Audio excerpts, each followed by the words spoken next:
मुख्यमंत्री एकनाथ शिंदेंचे पुत्र आणि कल्याणचे खासदार श्रीकांत शिंदे यांच्या कपाळावर मेरा बाप गद्दार है असे लिहिले आहे, अशी जहरी टीका ठाकरे गटाच्या खासदार प्रियांका चतुर्वेदी यांनी केली. त्यानंतर आता चतुर्वेदींच्या या टीकेला शिंदे गटाच्या नेत्या शीतल म्हात्रेंनी व्हिडिओ शेअर करत प्रत्युत्तर दिले आहे. टीकेला उत्तर देताना म्हात्रे यांनी चतुर्वेदी यांना दावोसच्या गुलाबी थंडीची आठवण करून देत त्यांना चतुरताई असे संबोधले आहे. चतुर्वेदी यांच्या टीकेला प्रत्युत्तर देताना म्हात्रेंनी एक व्हिडिओ शेअर केला आहे, ज्यात त्या म्हणतात की प्रिय चतुरताई, तुम्ही खासदारकी कशी मिळवली हे खरं तर लोकांना सांगितले पाहिजे. मराठीचा गंध नसताना, कुठलेही कर्तृत्व नसताना, शिवसेनेचा संबंध नसतानाही आपण खासदारकी मिळवली. आता खासदारकीची टर्म संपत आल्यानंतर आपली जी तडफड चालली आहे ती आपल्या वक्तव्यातून दिसून येत आहे. यावेळी म्हात्रे यांनी बुलंदीमधला डायलॉग उच्चारला.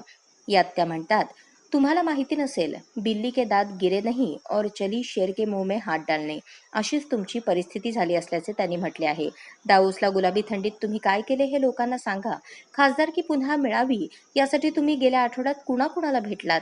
माझ्याकडे आदित्यचे फोटोग्राफ आहेत, हे दाखवून तरी खासदारकी द्या असे सांगणाऱ्या तुम्ही त्यामुळे कुणाला बोलताय याचा विचार करा आणि भान ठेवा, असेही म्हात्रे यांनी म्हटले आहे. अशाच नवनवीन अपडेटसाठी जनता राज्य न्यूज चॅनलला सबस्क्राईब करा, लाईक करा आणि शेअर करायला विसरू नका.